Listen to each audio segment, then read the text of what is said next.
Biasanya kalau di klinik dermaster akan dijelaskan secara terperinci apa aja hal yang boleh dilakukan dan nggak boleh dilakukan setelah treatment tanam benang.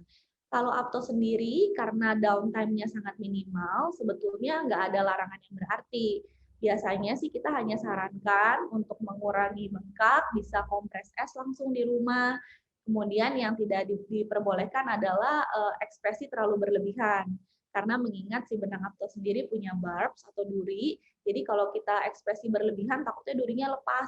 Jadi tunggu sampai benangnya itu bisa settle dengan jaringan kita, kurang lebih 2 minggu baru boleh ekspresi kayak gitu. Bukan berarti nggak boleh senyum atau gimana ya, tapi nggak boleh tertawa terlalu lebar, membuka mulut yang terlalu lebar, seperti itu sih. Kemudian kan ada luka yang kita buat, itu baiknya jangan kena air dulu sampai luka itu menutup. Terus tidak boleh olahraga yang terlalu berat, biasanya itu aja sih.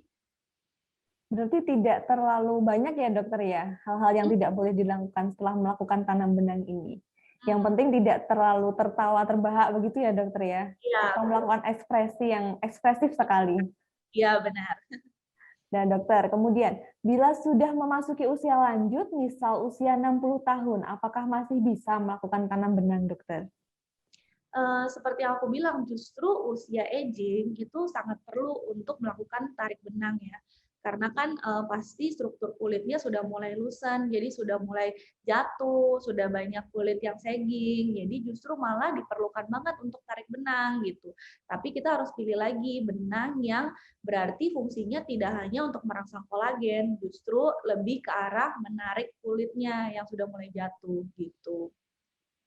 Baik dokter, berarti ini untuk usia 60 tahun ke atas ini memang dianjurkan sekali ya dokter untuk melakukan tarik benang, agar kulit-kulitnya menjadi remaja kembali begitu ya, apalagi kulit-kulit yang sudah jatuh. Nah Betul. kemudian dokter, apa saja yang harus dipersiapkan sebelum melakukan tanam benang dokter?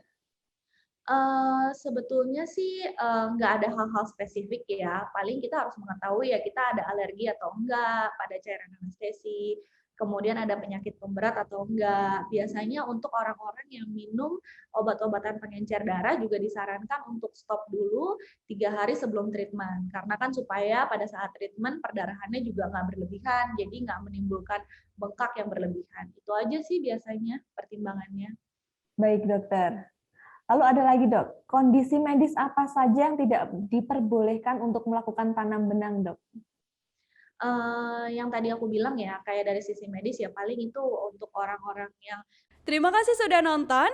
Jangan lupa like, subscribe, dan share ya.